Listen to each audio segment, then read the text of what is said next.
काम आएंगे, मंदिर वही बनाएंगे।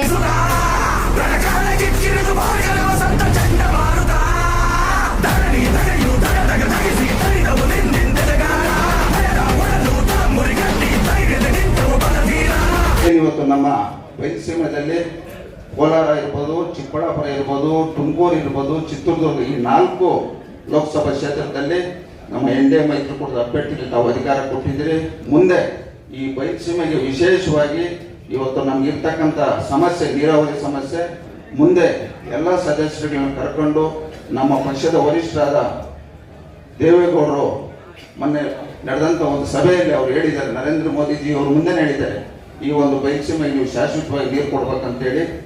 ನಾವು ಮುಂದಿನ ದಿನಗಳಲ್ಲಿ ಪ್ರಾಮಾಣಿಕತೆಯಿಂದ ಈ ಒಂದು ಜನಗಳು ಮಾಡಿರೋ ಒಂದು ಆಶೀರ್ವಾದವನ್ನು ದುರುಪಯೋಗ ಆಗದೆ ಈ ಒಂದು ಬಯಲುಸೀಮೆಗೆ ಶಾಶ್ವತವಾಗಿ ನೀರು ತರ್ತಕ್ಕಂಥ ಕೆಲಸ ನಾವು ಪ್ರಾಮಾಣಿಕತೆಯನ್ನು ನಾವು ಮಾಡ್ತೀವಿ ಅಂತ ಹೇಳ್ತಾ, ಏನಿವತ್ತು ನಮ್ಮ ಕರ್ನಾಟಕ ರಾಜ್ಯದಲ್ಲಿ ಇವತ್ತು ಈ ರಾಜ್ಯದ ಮುಖ್ಯಮಂತ್ರಿಗಳು, ಈ ರಾಜ್ಯದ ಉಪಮುಖ್ಯಮಂತ್ರಿಗಳು ಮಾಡ್ತಾ ಇರ್ತಕ್ಕಂಥ ಕೆಲಸಗಳು ದಯಮಾಡಿ ಇನ್ನಾದರೂ ನಿಲ್ಲಿಸಿ ಮುಂದೆ ಈ ರಾಜ್ಯದ ಅಭಿವೃದ್ಧಿ ಬಗ್ಗೆ, ಈ ರಾಜ್ಯದ ಬಡವರ ಬಗ್ಗೆ ಮುಂದೆ ಅಭಿವೃದ್ಧಿ ಕೆಲಸಗಳು ಮಾಡಿದರೆ ಒಳ್ಳೆಯದಂತ ಈ ಸಂದರ್ಭದಲ್ಲಿ ನಮ್ಮ ಮಾಧ್ಯಮಗಳ ಮುಖಾಂತರ ಅವ್ರ ಗಮನಕ್ಕೆ ತರ್ತಾ ಈ ಒಂದು ಕಾರ್ಯಕ್ರಮ, ಈ ಒಂದು ದಿವಸ ಈ ಭೂಮಿ ಇರೋ ತನಕ ಶಾಶ್ವತವಾಗಿ ಉಳಿತಕ್ಕಂಥ ಒಂದು ಕಾರ್ಯಕ್ರಮ ಇವತ್ತಿನ ದೇಶದಲ್ಲಿ ಆಗ್ತಾ ಇದೆ.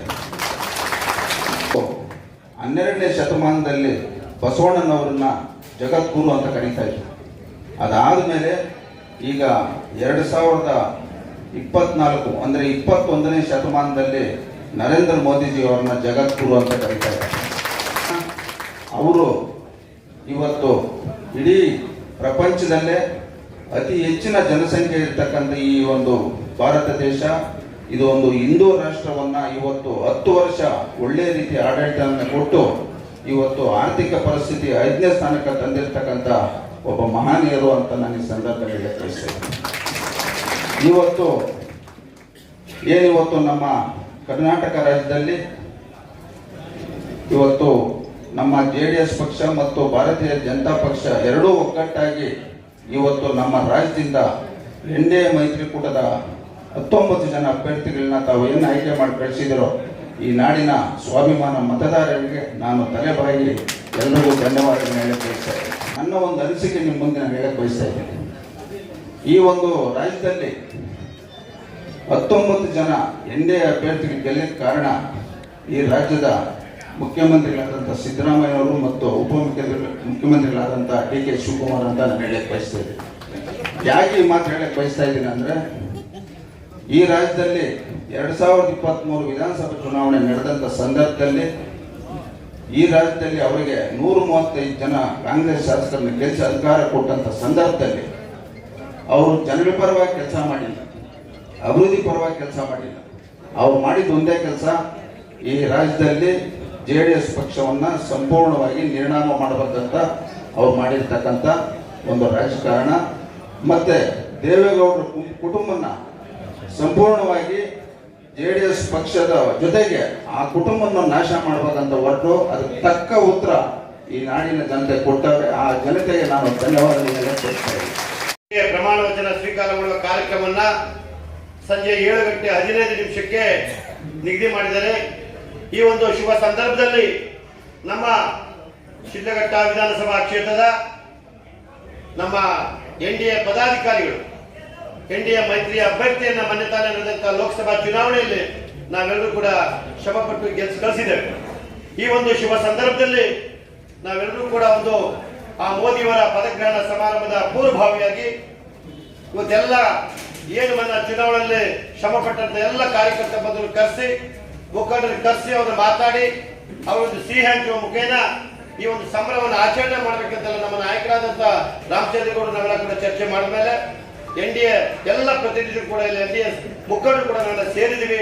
ಈ ಸಂದರ್ಭದಲ್ಲಿ ನಾವು ಬಯಸೋದಿಷ್ಟೇ, ಇವತ್ತೇನು ರಾಷ್ಟ್ರ ಮಟ್ಟದಲ್ಲಿ ಇವತ್ತು ನರೇಂದ್ರ ಮೋದಿ ಅವರು ಪ್ರಧಾನಮಂತ್ರಿಗಳಾಗ್ತಾರೆ, ಅದೇ ರೀತಿ ನಮ್ಮ ಕರ್ನಾಟಕ ರಾಜ್ಯದಲ್ಲಿ JDS ನ ಮುಖಂಡರು ಮಾಜಿ ಮುಖ್ಯಮಂತ್ರಿಗಳಾದ ಕುಮಾರಣ್ಣವರಿಗೆ ಆಗಲೇ ಆದೇಶ ಬಂದ ಅವರು ಕೂಡ ಕೇಂದ್ರದ ಮಂತ್ರಿಗಳಾಗ್ತಾರೆ. ಅದೇ ರೀತಿ ಭಾರತೀಯ ಜನತಾ ಪಕ್ಷದಿಂದ ಕೂಡ ಹಲವಾರು ಮುಖಂಡರು ಮಂತ್ರಿಗಳಾಗ್ತಾರೆ. ನಾವೆಲ್ಲ ಬಯಸೋದಿಷ್ಟೇ, ನಮ್ಮ ರಾಜ್ಯದ ಸರ್ವಾಂಗೀಣ ಅಭಿವೃದ್ಧಿಗೆ ಕೇಂದ್ರ ಸರ್ಕಾರ ಮತ್ತು ನಮ್ಮ ಮಂತ್ರಿಗಳು ಒಗ್ಗಟ್ಟಾಗಿ ಕೆಲಸ ಮಾಡಿ ನಮ್ಮೆಲ್ಲರ ಗುರಿ ಇಷ್ಟೇ. ಸಾರ್ವಜನಿಕ ಜೀವನದಲ್ಲಿ ನಾವಿರೋದ್ರಿಂದ ನಮ್ಮ ಕ್ಷೇತ್ರದ ಅಭಿವೃದ್ಧಿ, ನಮ್ಮ ಕಾರ್ಯಕರ್ತರ ಕ್ಷೇಮಾಭಿವೃದ್ಧಿ, ನಮ್ಮ ಶಿಡ್ಲಘಟ್ಟ ತಾಲೂಕಿನಲ್ಲಿ ನಮ್ಮ ಬಜರಂಗ ದಳ ಮತ್ತು ಶ್ರೀರಾಮ ಸೇನೆ ಅವರು ಎಲ್ಲ ಸೇರಿ ಒಂದು ಶೋಭಾಯಾತ್ರೆಯನ್ನು ಕೂಡ 12 ಗಂಟೆಗೆ ನಮ್ಮ ಹನುಮಂತಪುರ ಗೇಟ್ ಬಳಿ ಪ್ರಾರಂಭವಾಗ್ತದೆ. ದಯವಿಟ್ಟು ಈ ಕಾರ್ಯಕ್ರಮ ಮುಗಿಸಿಕೊಂಡು ನಾವೆಲ್ಲರೂ ಕೂಡ ಆ ಕಾರ್ಯಕ್ರಮದಲ್ಲಿ ಭಾಗವಹಿಸಿ ಇವತ್ತೇನು ನಮ್ಮ ಕ್ಷೇತ್ರದ ಸರ್ವಾಂಗೀಣ ಅಭಿವೃದ್ಧಿಗೆ ನಾವೆಲ್ಲರೂ ಒಗ್ಗಟ್ಟ ಕೆಲಸ ಮಾಡೋಂತ ತಮ್ಮಲ್ಲಿ ಮನವಿ ಮಾಡ್ತಾ ಈ ಕಾರ್ಯಕ್ರಮ ಕರೆಸಿ ನಾನು ಮಾತಾಡ್ತೀನಿ. ಎಕ್ಸಾಂಪಲ್, ಇವತ್ತು ನಮ್ಮ ಕೋಲಾರಲ್ಲಿ, ಚಿಕ್ಕಬಳ್ಳಾಪುರಲ್ಲಿ ನಮ್ಮ ಮತ ಬಾಂಧವರು ಎಷ್ಟೇ ಹೇಳಿದ್ರು ಮಲ್ಲೇಶ್ ಬಾಬು ಅವರನ್ನ ಅತಿ ಹೆಚ್ಚು ಮತ ಕೊಟ್ಟು ಗೆಲ್ತಿರ್ತಕ್ಕಂಥ ಉದಾಹರಣೆ ಇವತ್ತಿದೆ. ಹೇಳ್ತಾ ಇದ್ರು ಚಿಕ್ಕಬಳ್ಳಾಪುರ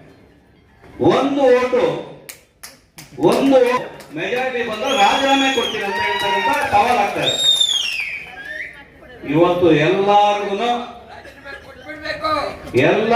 ಪಾಠ ಕಲಿಸಿ ದೇಶದಲ್ಲಿರ್ತಕ್ಕಂಥ ಎಲ್ಲಾ ಪಕ್ಷಗಳು ವಿರೋಧ ಮಾಡಿ ಮೋದಿ ಅವರನ್ನ ಕಟ್ಟಾಕಬೇಕಂತ ಮಾಡಿರ್ತಕ್ಕಂಥದ್ದು ಆಗಲ್ಲ ಅನ್ನೋದು ಇವತ್ತು ನಿದರ್ಶನ ಆಗೋಗಿದೆ. ನಮ್ಗೆ ಇವತ್ತು ತೀರ್ಮಾನ ಮಾಡಿದ್ವಿ, ನಮ್ಮ ಶಾಸಕರಾದಂತ ರೇವಣ್ಣ ಹತ್ರ ಮಾತಾಡಿದ್ರೆ ನಾವು ಇದನ್ನ ಎನ್ಡಿಗೌಡದಲ್ಲಿ ನಾವು ಗೆದ್ದಿದ್ದೀವಿ, ಚಿಕ್ಕಬಳ್ಳಾಪುರ, ಕೋಲಾರ ಕೂಡ ಗೆದ್ದಿದ್ದೀವಿ. ನಾವು ಇದನ್ನ ನಮ್ಮ ಸಂಭ್ರಮಾಚರಣೆ ನಮ್ಮ ಲೀಡರ್ಗಳ ಜೊತೆ, ನಮ್ಮ ಮತದಾರರ ಜೊತೆ ಹಂಚ್ಕೋಬೇಕು ಅಂತ ತೀರ್ಮಾನ ಮಾಡಿದ್ವಿ. ಅವರು ಒಂದೇ ಒಂದ್ಸಲ ಯೋಚನೆ ಮಾಡಿದ್ರೆ ಆಯ್ತು ಮಾಡೋಣ ಅಂತ ಒಪ್ಕೊಂಡ್ರು. ಈ ಒಂದು ಕಾರ್ಯಕ್ರಮಕ್ಕೆ ಬಂದಿರತಕ್ಕಂಥ ನಮ್ಮ ಎಲ್ಲ